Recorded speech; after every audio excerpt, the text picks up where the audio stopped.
আসসালামু আলাইকুম dear viewers, unique classroom BD এর পক্ষ থেকে সবাইকে স্বাগতম। আজকে এমন একটি ভিডিও নিয়ে অর্থাৎ টিউটোরিয়াল নিয়ে হাজির হলাম যা আমাদের বর্তমান পরিস্থিতিতে সবার জন্য প্রযোজ্য। বুঝতে পারছেন স্ক্রিন দেখে, computer learning MS word tutorial. তো এমএস ওয়ার্ড এমন একটি প্রোগ্রাম যা বাস্তব জীবনে আমাদের সবার জন্য প্রয়োজন, ছাত্র থেকে শুরু করে একদম শ্রমিক পর্যন্ত। বর্তমান পরিস্থিতিতে আপনি যে ক্ষেত্রেই কর্মসংস্থানে যোগদান করুন না কেন, আপনাকে মাস্ট বি কম্পিউটার শিখতেই হয়। আর কম্পিউটার শেখা বলতে মূলত এমএস ওয়ার্ডটাকেই মূলত বোঝায়, এমএস অফিস। তো কথা না বাড়িয়ে শুরু করছি আজকে টিউটোরিয়ালগুলো একটু বড় হবে, লেন্থ একটু দীর্ঘ হবে। সবাইকে অনুরোধ করব ধৈর্য সহকারে টিউটোরিয়ালগুলো দেখার জন্য। আপনারা অনেক সময় নষ্ট করেন বিভিন্ন ফানি ভিডিও দেখে, টিকটক, লাইকলি ইত্যাদির মতো ভিডিও দেখে, যা আমাদের বাস্তব জীবনে কোনো কাজে লাগে না বললে চলে। আমি আশা করি এই ভিডিওটি আপনাদের বাস্তব জীবনে অনেকটা কাজে লাগবে। তো চলুন শুরু করা যাক আজকের ভিডিও। আমি এটি প্রথম পার্টে এমএস ওয়ার্ডের যে হোম প্রোগ্রামটা আছে আমি সেটা নিয়ে আলোচনা করব। পরবর্তীতে ধারাবাহিকভাবে আমি ইনসার্ট, পেজ লেআউট ইত্যাদি সম্পর্কে ধারণা দেওয়ার চেষ্টা করব। তো চলুন শুরু করা যাক। তো শুরু করার আগে সবাইকে অনুরোধ করব চ্যানেলটিতে সাবস্ক্রাইব করে রাখবেন পরবর্তী ভিডিওগুলো সবার আগে পাওয়ার জন্য। আর অবশ্যই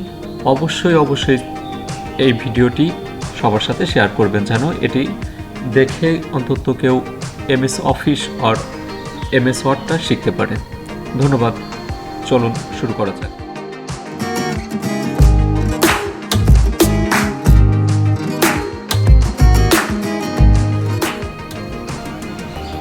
how to open MS word. আপনি কীভাবে এমএস ওয়ার্ডটা ওপেন করবেন, চালু করবেন, মোটামুটি 3টা পদ্ধতিতে আপনি এমএস ওয়ার্ড ওপেন করতে পারেন। সেক্ষেত্রে আমি দেখিয়ে দিচ্ছি। প্রথমে স্টার্ট বাটনে যে অ্যাপসগুলো রয়েছে সেখান থেকে প্রবেশ করবেন। অবশ্যই কিন্তু আপনার কম্পিউটার বা ল্যাপটপে ইনস্টল থাকতে হবে। এমএস অফিসের যে অ্যাপসটি রয়েছে সেটি ইনস্টল না থাকলে কিন্তু আপনি খুঁজে পাবেন না। এমএস অফিসে, মাইক্রোসফট অফিসে অনেকগুলো অ্যাপস রয়েছে, সেখান থেকে আমি যেহেতু মাইক্রোসফট ওয়ার্ড নিয়ে কাজ করব সেক্ষেত্রে আমি মাইক্রোসফট ওয়ার্ড দেখে দিচ্ছি। এই যে মাইক্রোসফট অফিস ওয়ার্ড 2007, এটি আমার কম্পিউটার রয়েছে, আমি এটি ওপেন করছি। এখান থেকে ক্লিক করলে আপনি ওপেন করতে পারবেন। ক্লিক দিলাম, সরাসরি ওপেন হয়ে গেছে। এটি একটি পদ্ধতি ছিল। পরবর্তীতে আমি আরও দেখে দিচ্ছি। আপনি এখানে সার্চ অপশনে গিয়ে এমএস ওয়ার্ড বা মাইক্রোসফট অফিস এই যে চলে আসছে, এখান থেকেও কিন্তু আপনি ওপেন করতে পারবেন। আরও একটি পদ্ধতি রয়েছে, সেক্ষেত্রে হচ্ছে আপনি ফোল্ডার তৈরি করে মাউসের রাইট বাটন ক্লিক করবেন, এখানে নিউয়ে চলে যাবেন। নিউ থেকে এখানে ফাইল তৈরি করতে পারবেন। এখানে Microsoft office access, Microsoft word document, এই ওয়ার্ড ডকুমেন্টে আমি ক্লিক করে নিলাম। এখানে আপনি ইচ্ছা মতো নাম দেবেন।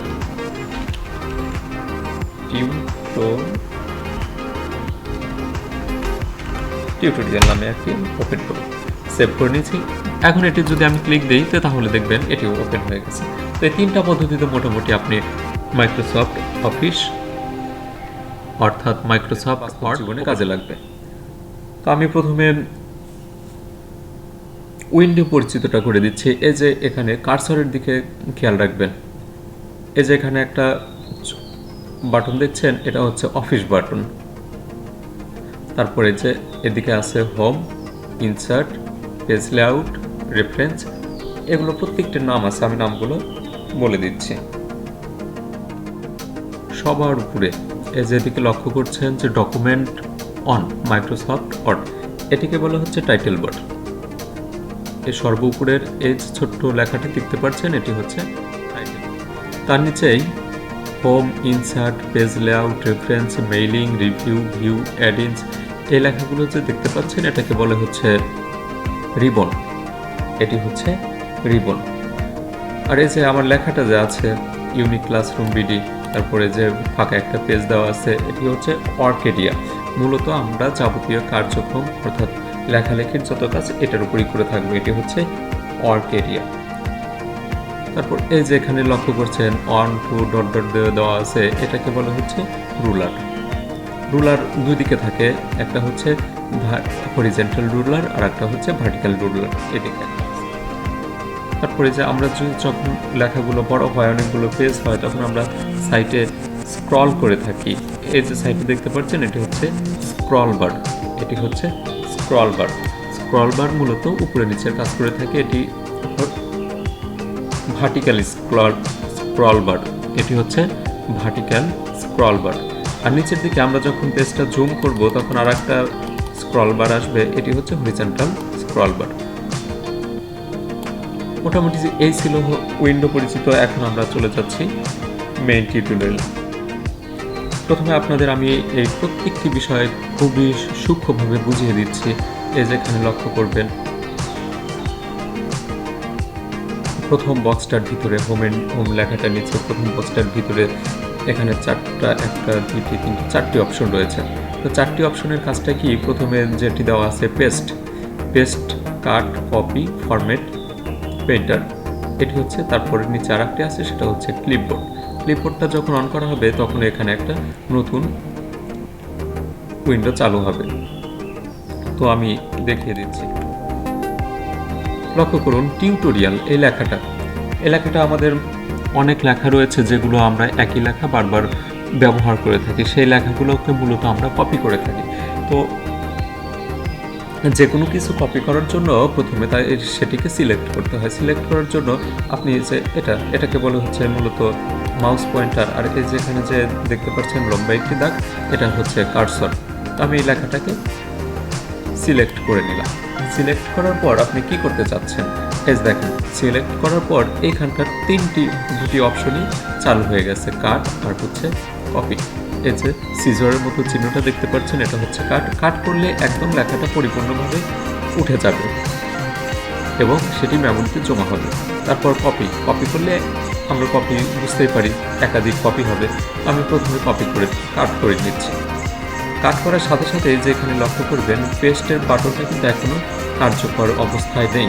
তো যখনই কাট করলাম এটি অটোমেটিক অন হয়ে গেছে। এখন এই লেখাটা আপনি কোথায় পেস্ট করতে চাচ্ছেন সেখানে কার্সরটা রেখে দিলেই পেস্ট হয়ে যাবে। আমি লেখাটা এখানে পেস্ট করতে চাচ্ছি। দেখুন এটা পেস্ট করার জন্য এই বাটনটাতে একটা ক্লিক দিলেই পেস্ট হয়ে যাবে। এই হচ্ছে কাট আর পেস্টের কাজ। পরবর্তীতে লেখাটা আমি আবারও সিলেক্ট করছি। এগুলো কিন্তু শর্টকাট মেনু রয়েছে।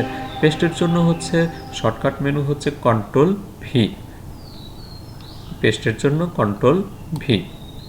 লেখাটা সিলেক্ট করলাম। সিলেক্ট করার পর আর কাটের জন্য শর্টকাট মেনু হচ্ছে কন্ট্রোল এক্স। পরবর্তীতে যদি কপি করতে চান সেক্ষেত্রে কপির জন্য আপনি এখানে কপিতে ক্লিক করতে পারেন, অথবা শর্টকাট হচ্ছে কন্ট্রোল সি। তো আমি কন্ট্রোল সি অথবা এইখানে প্রেস করে কপি করে নিলাম। পরবর্তীতে এটা যদি আমার প্রয়োজন হয় আমি নিচে পেস্ট করে দিচ্ছি। পেস্টের জন্য একটু আগেই শিখিয়ে দিয়েছি, সেটি হচ্ছে কন্ট্রোল ভি। যতবার খুশি আপনি পেস্ট করতে পারেন। এটি হচ্ছে কাট, কপি, পেস্টের কাজ। তার পরবর্তীতে রয়েছে হচ্ছে আরও একটি ফরম্যাট পেইন্টার। ফরম্যাট পেইন্টারটা কি সেটা আমি দেখে দিচ্ছি। এখানে আমি দুটি ওয়ার্ড নিলাম, ইউ আর হচ্ছে টি। এই দুটিকে আমি একটু বড় করে নিলাম। এখন লক্ষ্য করুন বাকি যে ওয়ার্ডগুলো রয়েছে তার মধ্যে ইউ এবং টি হচ্ছে অপেক্ষাকৃত বড়।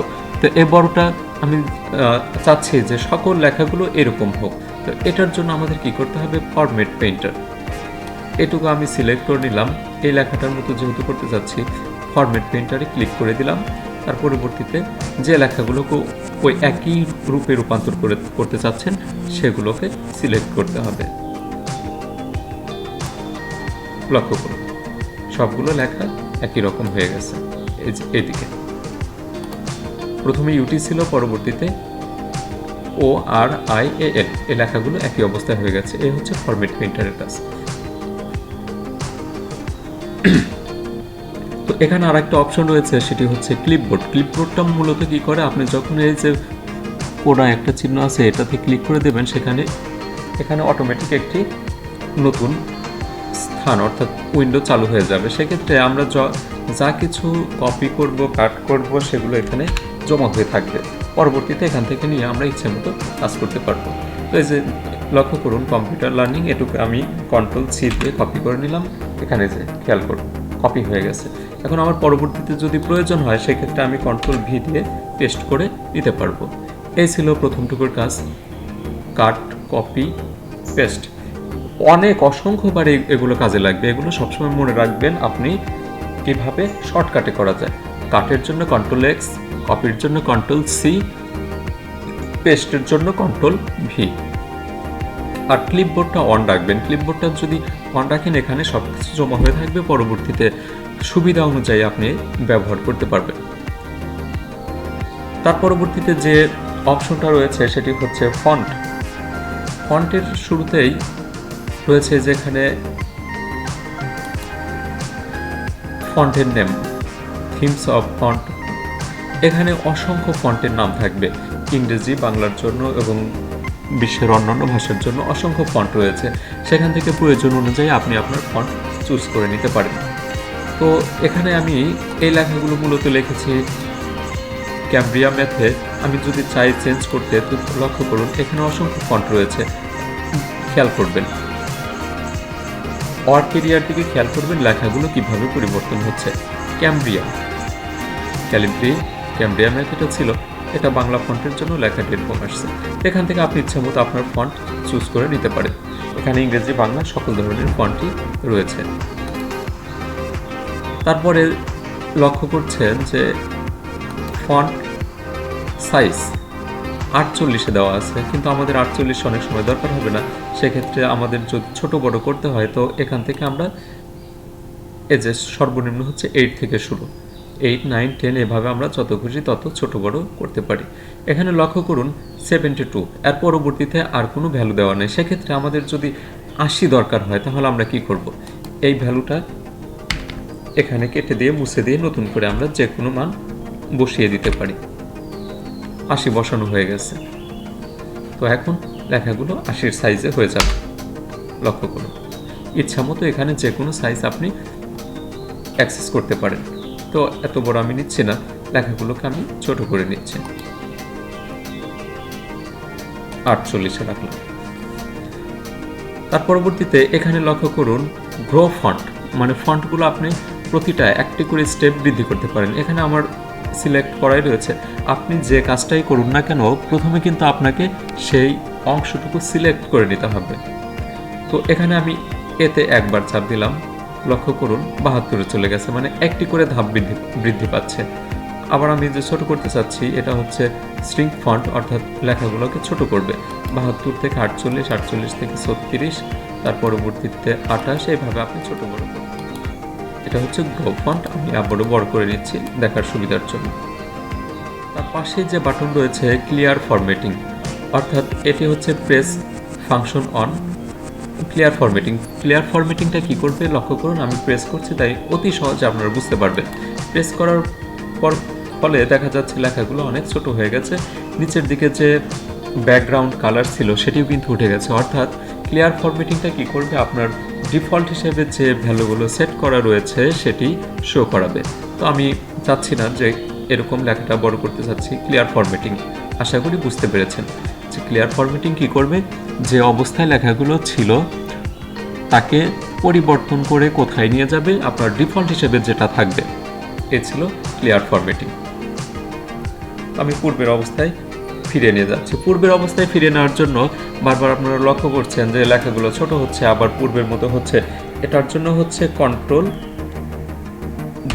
Ctrl+Z, অর্থাৎ আনডু বাটন। এটি হচ্ছে লেখার বর্তমান অবস্থা। আমি নিচের দিকে আসছে বোল্ড। আমরা মাঝে মধ্যে লেখাগুলোকে একটু কি করতে চাই, বোল্ড আকারে দেখতে চাই, একটু মোটা আকারে দেখতে চাই। তো এটার জন্য আমরা কি করব, এটার জন্য এই যেখানে লক্ষ্য করুন বোল্ড দেওয়া আছে, এটাতে চাপ দিলেই লেখা একটু বোল্ড হবে, অর্থাৎ মোটা হয়ে যায়। তো এটার শর্টকাট মেনু হচ্ছে বোল্টের জন্য Ctrl+B, বোল্টের জন্য Ctrl+B। বি। যে লক্ষ্য করুন আমি যখন কন্ট্রোল কন্ট্রোল প্রেস করে বি চাপ দিলাম লেখাগুলো বোল্ড হয়ে যাচ্ছে। বির পরে এদিকে লক্ষ্য করুন আইটা একটু বাঁকানো করে দেওয়া আছে। এটা কি করবে? লেখাগুলোকে ইটালিক করবে। এটাকে প্রেস করলেই লক্ষ্য করতে পারবেন এটা হচ্ছে ইটালিক। আবার প্রেস করলাম সোজা হয়ে গেল, আবার প্রেস করলাম ইটালিক হয়ে গেল। ইটালিকের জন্য আপনার কি করতে হবে? Control I. তার পরবর্তীতে যেটি রয়েছে আন্ডারলাইন। আন্ডারলাইনের জন্য শর্টকাট মেনু হচ্ছে control U. Control U press করলে নিচে একটি আন্ডারলাইন চলে আসবে। লক্ষ্য করুন এই যে নিচে একটি লাইন চলে আসছে আন্ডারলাইন। এখানে আন্ডারলাইনে আবার কাজ আছে, এখানে বিভিন্ন ধরনের আন্ডারলাইন আপনি করতে পারবেন। সেটা কিভাবে? আমি এটিকে সিলেক্ট করে নিচ্ছি, তাই সব কিছু ভালোভাবে খেয়াল করতে পারবেন। এটি সিঙ্গল লাইন আন্ডারলাইন, তারপরে ডাবল আন্ডারলাইন। যে লক্ষ্য করুন স্ক্রিনে দুটি দাগ এসেছে, তারপরে এই দাগটা একটু থিক অর্থাৎ একটু মোটা টাইপের। তারপরে ডট ডট আন্ডারলাইন আছে, এখানে বিভিন্ন ধরনের আন্ডারলাইন রয়েছে। তারপর মোর আন্ডারলাইন, এখান থেকে আরও অনেক ধরনের আন্ডারলাইন রয়েছে, সেগুলো আপনি ব্যবহার করতে পারেন। এই যে ফন্ট কালার, আন্ডারলাইনের ফন্টের কী কালার দিতে চাচ্ছেন সেটি এখান থেকে সিলেক্ট করে নিতে পারেন, অনেক কালার রয়েছে। পরবর্তীতে আন্ডারলাইন স্টাইল, এখানে অনেকগুলো স্টাইল রয়েছে, ইচ্ছা মতো এখান থেকে আপনারা যেটা খুশি ব্যবহার করতে পারেন। আন্ডারলাইন কালার অটোমেটিক সিলেক্ট করা আছে, আপনি এখানে চাইলে ইচ্ছা মতো যে কোনো কালার দিতে পারেন। এটি ছিল ফন্ট কালার। ডিফল্ট হিসেবে এখানেও ভ্যালুগুলো আপনি সেভ করে নিতে পারেন। এখানে নিচের দিকে আরও কিছু অপশন রয়েছে যেগুলো খুব একটা কাজে লাগে না, তো পরবর্তীতে অ্যাডভান্স লেভেলে যখন আপনি যাবেন তখন এগুলো আপনি শিখে নিতে পারবেন। এ ছিল আন্ডারলাইন পর্যন্ত। তার পরবর্তীতে এখানে দেখেন স্ট্রাইক থ্রু, লেখার মধ্য দিয়ে মাঝে মধ্যে আমরা কাটা দিতে চাই বা প্রয়োজন পড়ে। যেমন পূর্বের একটি প্রাইস ছিল হচ্ছে 100 টাকা, দাম কমার ফলে সেটি হয়ে গেছে 90 টাকা। সেক্ষেত্রে 100 টাকার মধ্য দিয়ে একটি ক্রস চিহ্ন থাকে, সেটি করার জন্য এই যে লক্ষ্য করুন মাঝখান দিয়ে একটি দাগ চলে গেছে লেখাটা কাটার জন্য। এটা হচ্ছে স্ট্রাইক থ্রু। আমরা মাঝে মধ্যেই বিভিন্ন সূত্র দেখতে পাই। সূত্রগুলো এ স্কোয়ার, ধরেন এ স্কোয়ারের জন্য A2 আসছে, কিন্তু আমাদের দরকার হচ্ছে এই স্কোয়ার। এ আর 2টা দেখেন এখানে পাশাপাশি চলে আসছে, কিন্তু আমি চাচ্ছি কি এটাকে স্কোয়ার করার জন্য। স্কোয়ার করার জন্য স্ক্রিপ্ট করার জন্য এটাকে উপরের দিকে নিতে চাচ্ছি। সেক্ষেত্রে আমি কি করব? 2কে উপরে নেওয়ার জন্য 2কে সিলেক্ট করে নিলাম। তারপর সুপার স্ক্রিপ্টের জন্য এই এক্স স্কোয়ার এটাকে ক্লিক করলেই হয়ে যাবে, অথবা সুপার স্ক্রিপ্টের জন্য শর্টকাট কি রয়েছে?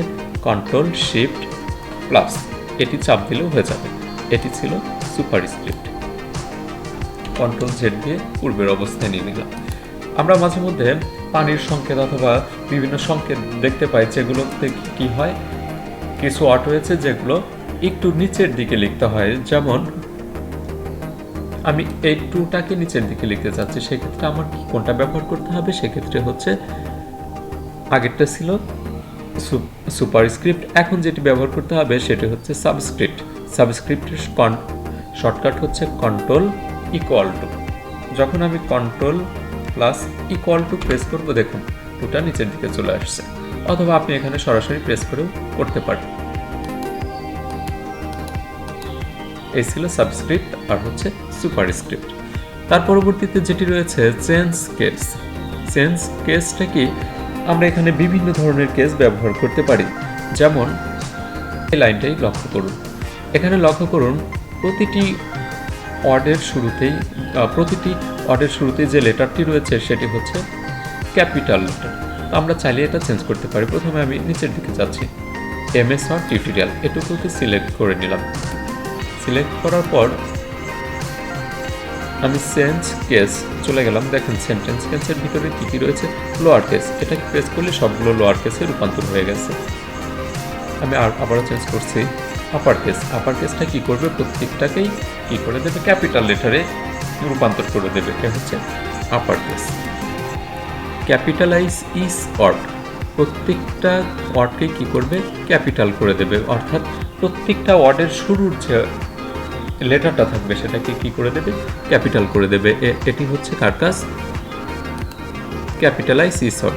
টগল কেস, টগল কেসটা কি করবে, যে অবস্থায় থাকবে তার বিপরীত করে দেবে। আশা করি বুঝতে পারছেন। টগলটাকে আমি আবার একটু দেখিয়ে দিচ্ছি। এখানে লক্ষ্য করুন, কম্পিউটার লার্নিংয়ের প্রত্যেকটি লেখা কি আছে, প্রথম লেটারটি ক্যাপিটাল আছে, তো এটি ক্যাপিটাল, অথচ এটি হচ্ছে small letter, lower case upper case. দেখুন আমি টগল করছি, টগলে কি হয়, টগলে ক্যাপিটালটা হবে, অর্থাৎ আপার কেস হবে লোয়ার কেস হবে আপার কেস। লক্ষ্য করুন, সি ছিল আপার কেসে, লোয়ার কেস হয়ে গেছে, এগুলো ছিল হচ্ছে লোয়ার কেসে, এটা আপার কেস হয়ে গেছে। এটি হচ্ছে কার কাজ, টগলের কাজ। আমি কন্ট্রোল জেড দিয়ে পূর্বের অবস্থায় ফিরে যাচ্ছি। ফন্ট, এই ছিল ফন্টের কাজ। ফন্টের ভিতরে এখানে আরও অনেক কিছু ছিল, সেগুলো মোটামুটি আলোচনা করা হয়ে গেছে। তো ফন্ট শেষ। এটি কিন্তু খুবই ইম্পর্টেন্ট আপনাদের জন্য। পরবর্তীতে যাচ্ছি প্যারাগ্রাফে। প্যারাগ্রাফের জন্য আমি নতুন করে কিছু লিখে নিচ্ছি। লক্ষ্য করুন, লিস্ট অফ বুকস। আমাদের প্রয়োজন অনুযায়ী অনেক কিছুই লিখতে হবে, কিন্তু মেইন কাজটা যদি জানা থাকে আমরা ইচ্ছা মতো সব কিছুই করে নিতে পারবো। আমি একটা লিস্ট তৈরি করেছি, যে লিস্ট অফ বুকস। আমরা মূলত লিস্টগুলো কি আকারে পাই, একটা সিরিয়াল আকারে দেখতে চাই, যেমন ম্যাথ, ইংলিশ, অ্যাকাউন্টিং, বেঙ্গল। অর্থাৎ এই বইগুলো চাচ্ছি 1, 2, 3, 4, 5, 6 এইভাবে একটা সিরিয়ালে আসুক। অথবা আমরা বিভিন্ন সময় বিভিন্ন সাইন ব্যবহার করি প্রত্যেকটা লিস্টের ভ্যালুর জন্য। যেমন এখানে লক্ষ্য করুন, ম্যাথ, ইংলিশ, বেঙ্গল, অ্যাকাউন্টিং, এগুলো চাচ্ছি একটা নাম্বার ওয়াইজ হয়ে আসুক। তো এটাই এখন দেখিয়ে দিচ্ছি। বা আপনি যদি অন্য কোনো সাইন ব্যবহার করতে চান সেক্ষেত্রে কী করতে হবে, বুলেটস। এখানে দেখুন, বুলেটসে যখন আমি প্রেস করলাম, এগুলোর সামনে একটি করে সার্কেল চলে এসেছে। আমরা মাঝে মধ্যে এগুলো লক্ষ্য করে থাকি বিভিন্ন পেপারের উপরে যেরকম চিহ্ন দেওয়া থাকে, এটি মূলত হয় কিসের জন্য, বুলেটের জন্য। তো এই বুলেটসে আপনি কিন্তু চাইলে আপনার বিভিন্ন ধরনের বুলেট লাইব্রেরি রয়েছে, সেখান থেকে ব্যবহার করতে পারেন। যেমন এটা একটা বৃত্ত দেবে, এটাও সার্কেল দেবে, কিন্তু ভরাট থাকবে না।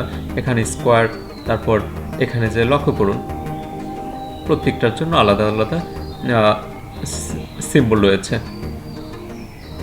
এখান থেকে আপনার প্রয়োজন অনুযায়ী আপনি যেটি খুশি ভালো লাগে ব্যবহার করতে পারবেন। Change list level. তো এখান থেকে লক্ষ্য করুন, চেঞ্জ লিস্ট লেভেলে কি আছে, লিস্টটা কোথা থেকে শুরু হবে, এই যে এখান থেকে যাচ্ছে লেভেল 2 থেকে, অর্থাৎ একটু সরে যাচ্ছে 3 থেকে। এই যে আপনি এখান থেকে ব্যবহার করে ইচ্ছা মতো যেখানে দরকার সেখানে নিতে পারবেন। আমি শুরুর দিকেই রাখছি। পরবর্তীতে এখানে আরও রয়েছে ডিফাইন নিউ বুলেট। এখানে নতুন বুলেটের জন্য এখানে ইচ্ছা মতো আপনি ব্যবহার করতে পারবেন, সিম্বল ব্যবহার করতে পারবেন। এই যে অনেক সিম্বল রয়েছে এখানে লক্ষ্য করুন, এখান থেকে যে কোনো সিম্বল আপনি ইউজ করতে পারবেন।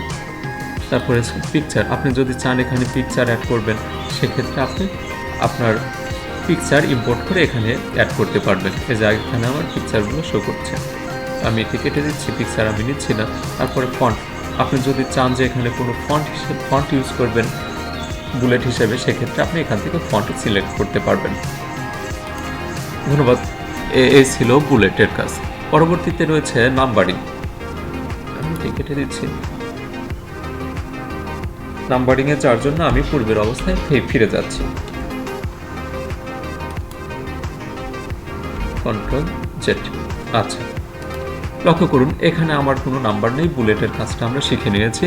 তো পরবর্তীতে চাচ্ছি আমি এখানে নাম্বারিং করার জন্য, যেমন 1, 2, 3, 4, 5, এটার জন্য কি করবেন, এই যেখানে লক্ষ্য করুন নাম্বারিং এখন নান অবস্থায় রয়েছে। আমি যদি 1, 2-তে দিয়ে দিই 1, 2, 3, 4, এই যে এখানে অনের পরে একটি ফুল স্টপ, ব্রাকেট, এখানে বিভিন্নভাবে রয়েছে, বুঝতে পারছেন। যেটি সিলেক্ট করবেন সেটি হয়ে যাবে। তো দেখুন আমি একটি সিলেক্ট করে নিচ্ছি, আমি এগুলো চাচ্ছি নাম্বার করার জন্য। প্রথমে সিলেক্ট করে নিলাম, যদি 1, 2-তে দেই,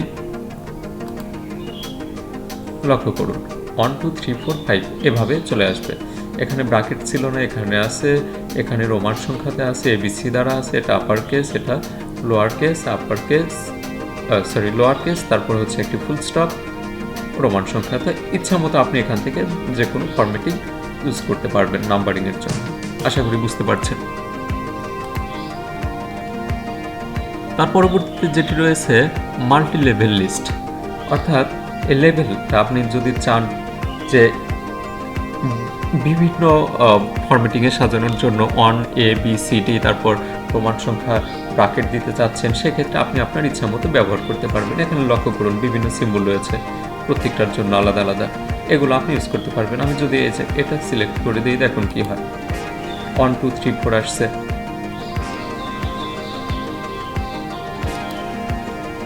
এখানে আপনি ইচ্ছা মতো আপনার যেটা প্রয়োজন সেটি ব্যবহার করতে পারবেন। এই যে আর্টিকেল 1 আর্টিকেল 2 এভাবে আসছে। আমি আবার পূর্বের অবস্থায় ফিরে যাচ্ছি। তারপরে রয়েছে ডিক্রিজ ইনডেন্ট। দেখুন এটা কি কাজ করে, এগুলো আসলে তেমন কাজে লাগে না, তো এগুলো নিয়ে আলোচনা আমি করছি না। A to Z, আচ্ছা এটি আমি শিখিয়ে দিচ্ছি। A to Z-টা কি করবে? A to Z হচ্ছে অ্যাসেন্ডিং ডিসেন্ডিং। অ্যাসেন্ডিং ডিসেন্ডিংটা কি, আপনি একটা লিস্ট করেছেন, সেগুলো যদি আপনি অ্যাসেন্ডিং করতে চান, অর্থাৎ এর পরে বির সিরিয়াল আসবে, বির পরে সির সিরিয়াল আসবে, এগুলো যদি সাজাতে চান সেক্ষেত্রে আপনি অ্যাসেন্ডিং করতে পারবেন। আবার আপনি যদি ডি থেকে আসতে চান, ডির পরে সি, সির পরে বি, বির পরে এ, এভাবে যদি সাজাতে চান সেক্ষেত্রে আপনাকে এ ডিসেন্ডিংয়ে ক্লিক করতে হবে। Ascending descending. অ্যাসেন্ডিং কি করবে, এ থেকে জেটের দিকে যাবে, অর্থাৎ সিরিয়াল ওয়াইজ আপনি একটা নির্ধারিত সিরিয়াল অনুযায়ী যাবে। আর ডিসেন্ডিং যদি করেন সেক্ষেত্রে আপনার জেড থেকে এর দিকে আসবে, জেড ওয়াই এভাবে আসবে। তো লক্ষ্য করুন আমি অ্যাসেন্ডিংয়ে ক্লিক করে দিচ্ছি। অ্যাসেন্ডিংটা কি করে? অ্যাকাউন্টিং। এটির সিরিয়াল ছিল এ, একে আগে দেখাইছে, তারপরে বি, তারপরে ই, তারপরে হচ্ছে এম। এটি হচ্ছে অ্যাসেন্ডিং। আমাদের অনেক সময় এগুলো কাজে লাগবে। তারপর ডিসেন্ডিংটা কি করে লক্ষ্য করুন। ডিসেন্ডিংয়ে আমি ক্লিক করে দিচ্ছি। আপনারা কিন্তু মাউস পয়েন্টার দিকে খেয়াল করবেন। ডিসেন্ডিংয়ে ক্লিক করলাম, ওকে। দেখুন ম্যাথ, ইংলিশ, বাংলা, অ্যাকাউন্ট। ম্যাথের পরে পিছনের দিকে যে শব্দটা সেটা হচ্ছে ই, তারপরে বি, তারপরে হচ্ছে এ। এভাবে আপনি চাইলে যে কোনো লেখা অ্যাসেন্ডিং ডিসেন্ডিং করতে পারেন। আমি অ্যাসেন্ডিংয়ে রেখে দিচ্ছি। তারপরে এখানে লক্ষ্য করুন শো হাইট, অর্থাৎ show paragraph marks and other hidden formatting symbol, এগুলো তেমন কাজে লাগে না। নিচের দিকে আছে অ্যালাইন অ্যাট্রিবিউট। অ্যালাইনের কাজটা কি? অ্যালাইনটা হচ্ছে, লক্ষ্য করুন এই লেখাগুলো বাম দিক থেকে আছে, আমি চাচ্ছি এই লেখাগুলোকে নেওয়ার জন্য ডানে নেওয়ার জন্য। ডানের জন্য কি করবে, এই যে এটা অ্যালাইন টেক্সট রাইট, কন্ট্রোল আর। দেখুন লেখাগুলো কোথায় চলে গেছে, লেখাগুলো ডান দিকে চলে গেছে। তো আমি অ্যালাইনটা বলে দিচ্ছি। আবার লেফট অ্যালাইন। লেফট অ্যালাইনের জন্য আপনার কি করতে হবে, কন্ট্রোল এল। রাইটে নেওয়ার জন্য কন্ট্রোল আর। আর যদি আপনি মাঝখানে রাখতে চান কন্ট্রোল ই, সেন্টারের জন্য। লেফটের জন্য কন্ট্রোল এল, সেন্টারের জন্য কন্ট্রোল ই, রাইটের জন্য কন্ট্রোল আর। আর একটা আছে সেটি হচ্ছে জাস্টিফাইড, কন্ট্রোল জে। জাস্টিফাইডটা কি করবে, আপনার সম্পূর্ণ পেজ একদম সুন্দরভাবে এটি প্রদর্শন করবে। লক্ষ্য করুন এটাকে আমি দেখিয়ে দিচ্ছি। লেখাগুলো কিন্তু এলোমেলো আকারে দেওয়া আছে, যে একটি লাইন এখানে শেষ হয়েছে আরেকটি এইভাবে। আমি একটা যখন কন্ট্রোল যে দিলাম, দেখুন লেখাগুলো একদম পরিপূর্ণভাবে সুন্দরভাবে গোছালোভাবে দেখাবে। এটি হচ্ছে জাস্টিফাইডের কাজ। এখানে লেখা কম আছে এজন্য হয়তো বোঝা যাচ্ছে না, যখন বেশি টেক্সট নিয়ে আসবেন তখন এটি সুন্দরভাবে বুঝতে পারবেন। এই ছিল জাস্টিফাইডের কাজ। তারপর রয়েছে লাইন স্পেসিং। একটি লাইনের পর আপনি কতটুকু স্পেস চাচ্ছেন, 1, 1.15, 1.52, এখানে আপনি যেটি ইউজ করবেন সেই অনুযায়ী হয়ে যাবে। দেখুন পরিবর্তনটা কিভাবে হয়। আমি এটুকু সিলেক্ট করে নিচ্ছি। লাইন স্পেসিং আমি 1 দেওয়া আছে, এখন 1 যদি 2 দেই, দেখেন তাহলে মাঝখানে স্পেসটা বেড়ে যাবে। এভাবে আপনি লাইন স্পেসিং কম বেশি করতে পারবেন। পূর্বের অবস্থায় চলে যাচ্ছি, কন্ট্রোল এল। তারপর এটি হচ্ছে কিসের কাজ, লাইন স্পেসিং এর কাজ। আমাদের প্রয়োজন অনুযায়ী আমরা এখানে ব্যবহার করব। তারপরে শেডিং।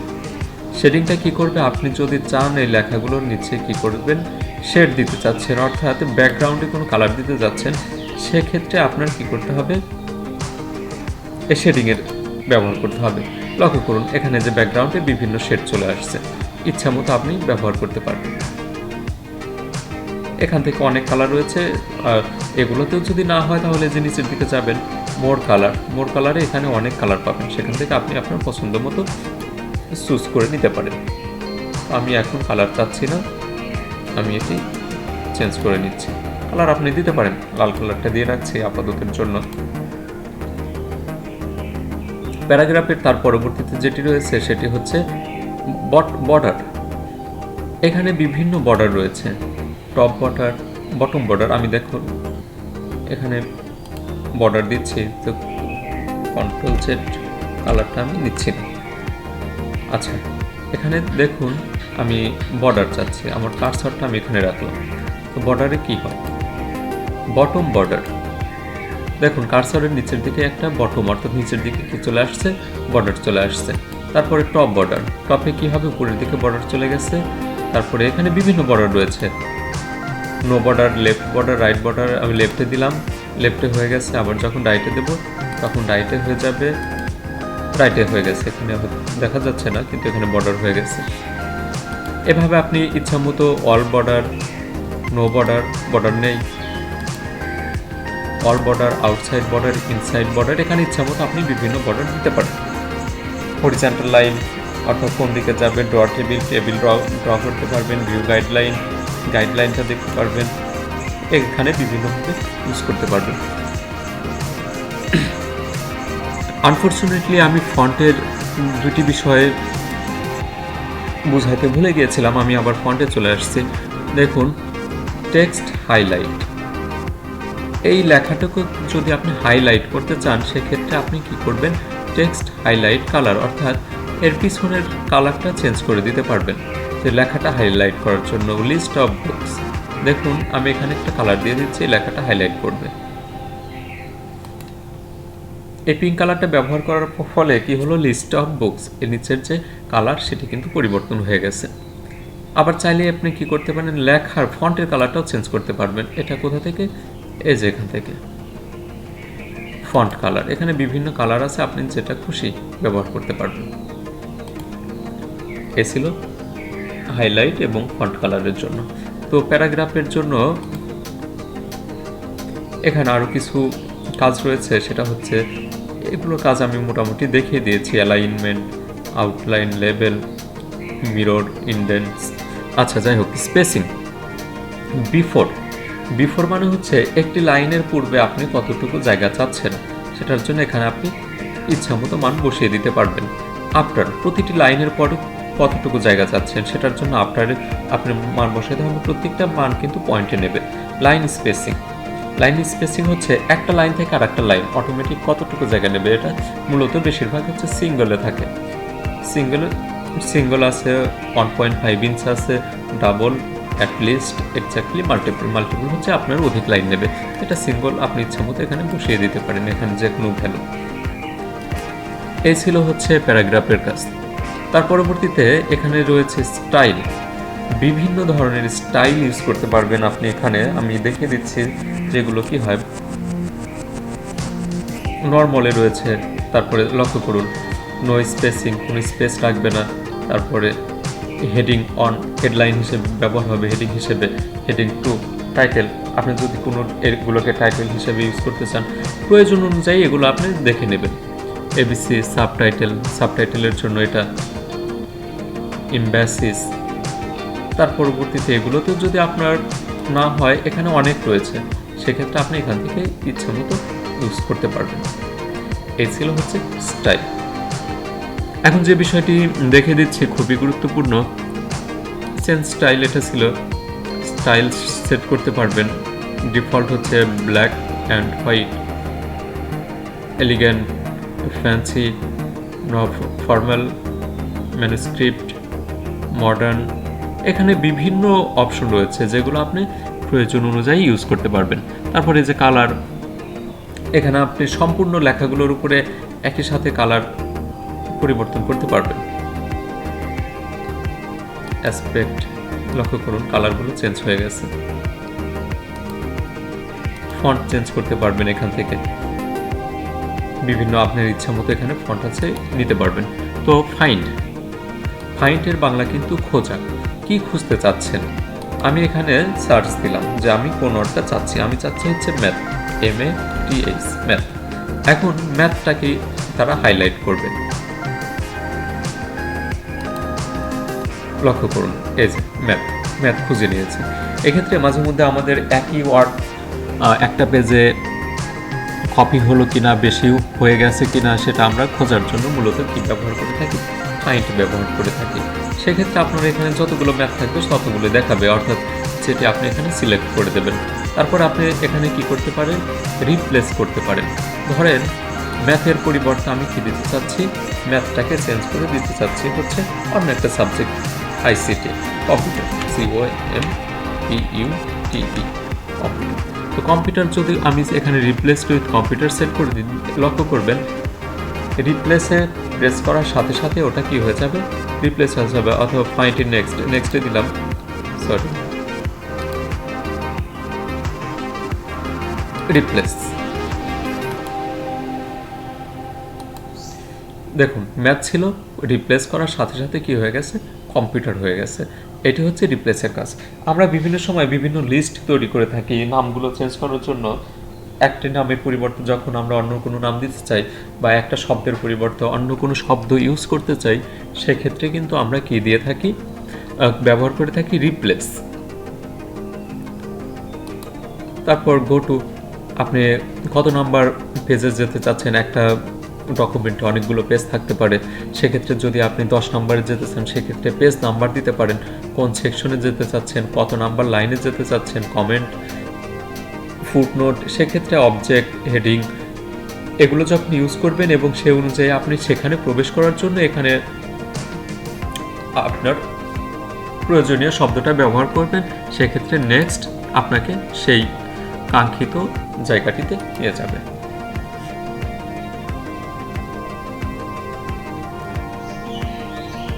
তারপর আরও কিছু অপশন রয়েছে। ভিডিওর লেন্থটা বড় হয়ে যাচ্ছে, তারপরেও যেহেতু দরকার আমি বলে দিচ্ছি। এই যেখানে একটা ক্রস চিহ্ন দেখতে পাচ্ছেন, এটি হচ্ছে আপনার প্রোগ্রামটা ক্লোজ করার জন্য।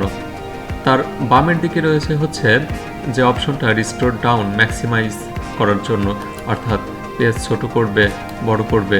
তারপর রয়েছে মিনিমাইজ অপশন, অর্থাৎ এটি আপনি মিনিমাইজ করে অন্যান্য কাজ করতে পারবেন। তার পরবর্তীতে মোস্ট ইম্পর্টেন্ট যেটি আমি প্রথমে বলার কথা ছিল সেটি আমি রেখে দিয়েছিলাম, যেটি নিয়ে আমি শেষে আলোচনা করব, উইন্ডো পরিচিতি। মাইক্রোসফট অফিসের 2007-এর যে উইন্ডো পরিচিতি সেটা আমি এখন দেখিয়ে দিচ্ছি। এই কোনার বাটনটা অফিস বাটন যেটাকে বলে, অফিস বাটনের পরিচিতিটা আমি প্রেস করলাম। নিউ, আপনি যখন কম্পিউটারে নতুন হবেন সেক্ষেত্রে কিন্তু আপনাকে এই নিউ অপশনটা ইউজ করতে হবে যদি আপনি কোনো নতুন ডকুমেন্ট চান। লক্ষ্য করুন এখানে আমার কিন্তু অনেকগুলো পেজ ছিল, অনেকগুলো লেখা ছিল। আমি যখন নিউ দেব তখন নতুন একটি পেজ, ব্ল্যাঙ্ক ডকুমেন্ট তৈরি হয়ে যাবে। এই যে লক্ষ্য করুন একদম নতুন একটি পেজ চলে এসেছে, এখানে ব্ল্যাঙ্ক ডকুমেন্ট কোনো কিছু দেওয়া নেই। তার পরবর্তীতে ওপেন অপশনে ক্লিক করলাম। আপনি ওপেনে যা যদি আপনার পুরো পূর্বের ফাইল ওপেন করতে চান সেক্ষেত্রে কিন্তু এখানে আপনি ইচ্ছা মতো আপনার ফাইলটি নিয়ে আসতে পারেন। তো সেক্ষেত্রে আমি অ্যাসাইনমেন্ট একটি ফাইল ইনক্লুড করে দিচ্ছি মেমোরি থেকে। লক্ষ্য করুন এখানে আমার একটি ফাইল ওপেন হয়ে গেল, নতুন একটি ফাইল। তার পরবর্তীতে কি রয়েছে? সেভটা কি? আপনি ফাইলটা সংরক্ষণ করার জন্য অবশ্যই সেভ বাটন ইউজ করবেন। সেভে ক্লিক করলাম, এটি সেভ হয়ে গেছে। যেহেতু এটা আমার পূর্বের ছিল, নতুন আমি একটি নিউ ফাইল নিচ্ছি। নিউ ফাইলে এখানে আপনি ইচ্ছা মতো কিছু একটা লিখে নিলেন। সাপোজ এটি আপনি কি করতে চাচ্ছেন? সেভ করতে চাচ্ছেন। তো সেভ করার জন্য কি করবেন? Save option. সেভের জন্য শর্টকাট হচ্ছে Ctrl+S। এখন এখানে ফাইলটার নাম দেবেন, ফাইলটার এখানে নাম দিয়ে নেবেন যে আপনি কি নামে সেভ করতে চাচ্ছেন।